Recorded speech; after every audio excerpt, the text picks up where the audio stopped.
What up, everybody? Welcome back to a micro edition of the Charter Podcast brought to you by St. Xavier University.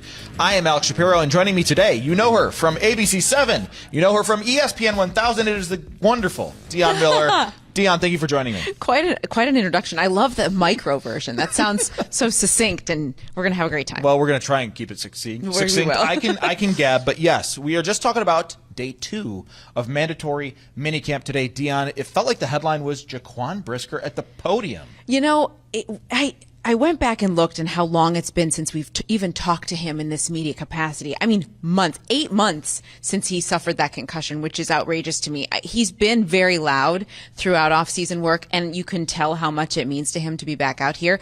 I am surprised at how young he is and how mature he sounded. He sounded like he had kind of grown up and gone through this process was challenging to him. It was very hard. Emotionally, I think he kind of wore that on his sleeves on as much as you can on X, Twitter, whatever. Like, he was very honest about how he was feeling and how hard it was, and telling his mom every week, like, I'm going to play this week, I'm going to play this week. So as much as from the inside the media room, we were like, well, where's Jaquan Brisker and why is he not back? Like, to hear it from his perspective, I thought was refreshing. I think he values the opportunity to be here. He clearly loves football. His reputation precedes him with the head coach.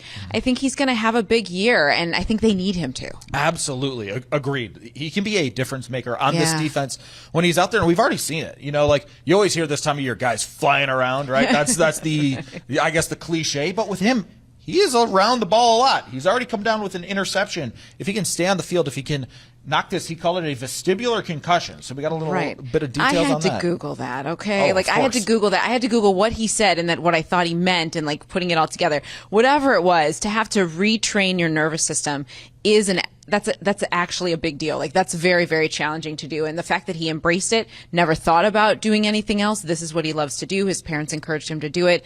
I think I'm excited to see how he shakes that off. And I think he'll be stronger mentally for whatever comes ahead this season. Agreed. And you touched on it a little bit. It felt like a different Jaquan Brisker, right? This is a guy who, you know, would talk a lot about how we're going to be the #1 defense. He was a little bit more muted. He said, like, listen, yeah, I'm keeping the receipts, and I know everybody, critics can say whatever they want.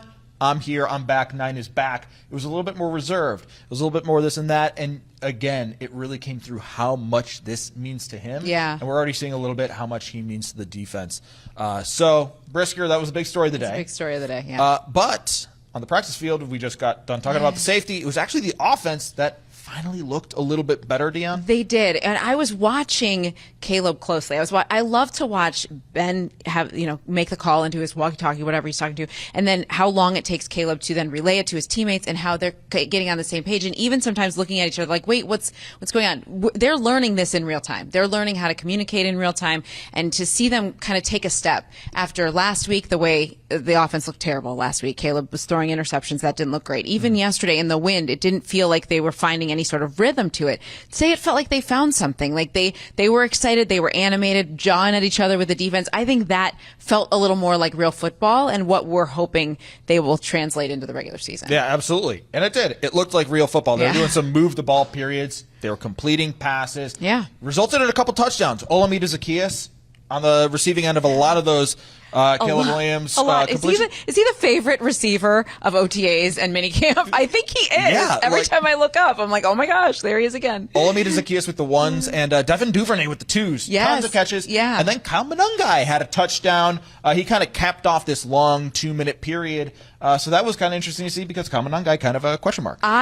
I love him. He's one of my favorites of the draft picks. I've never had a conversation with him, but I love to watch him play. And I love what his coaches have said about him from the college level on. I think he can have a role on this team. I think his consistency is what will keep him on this team. Now, one thing that is still kind of coming along is the deep ball and the completions to DJ Moore, the completions to Amegadjie.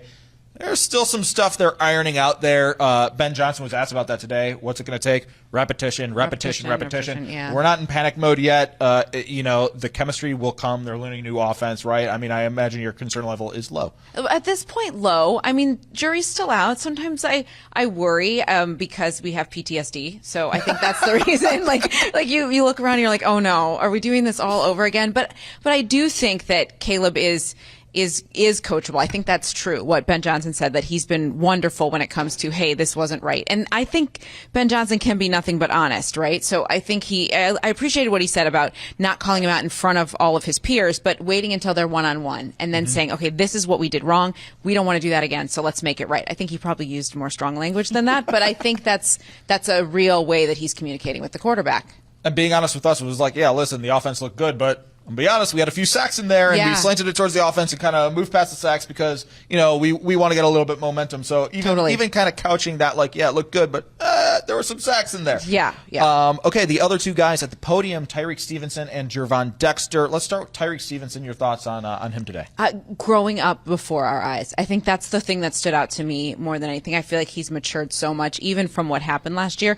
He even sounded like, I don't want to project, but it sounded like he had done the mental therapy to get through, to say everybody makes mistakes at their jobs. His just happened to be on national television and might have derailed the season, but whatever. It felt like he worked through it. He owned it then. He owns it now. His teammates have moved past it. He's ready to move past it. I thought that was a very mature answer that he gave. And the fact that no one on the new coaching staff has felt the need to bring it up again proves that it's in the past. Yeah, extremely telling that it's like, we don't think this is something we need to talk with you about. Also, his connection with Al Harris. This is a guy who he went through a pre-draft process with, and it's really been interesting to see that relationship because the two have spent a lot of time together on the practice field. Al Harris, good press man corner. That's what they're going to be looking for Tyreek Stevenson. So that relationship is kind of developing before our eyes, and he's like eating it up. He's like, coach me on everything, every conversation, whether it's my feet, whether it's how I'm aligned. He wants to eat up every single coaching point. I think that is also great for Tyreek Stevenson. I think it's telling too, just based on what we saw in that Hail Mary moment, to the way he was so much more humble and I want to learn, I want to grow, I have things to learn and have to grow in this capacity. I think that was really telling. It's also amazing that Al Harris is on this coaching staff. I mean, you mentioned all of these names. This is like big boy football coaching staff. It's just very cool. Yeah, doing wide receiver drills, and Antwaan Randall L is just ripping bullets between the bags. It's like, wait, Antwaan Randall L's got a really good arm, and that's Antwaan Randall L. Correct. It's crazy. Still wrapping our brains around that. Yeah. And then Gervon Dexter. Yeah. Same thing, growing up. I mean, last year he talked about getting his body in shape and making wise choices when it comes to his eating and how he's bulking up. And now this year he wants to take on kind of a leadership role. And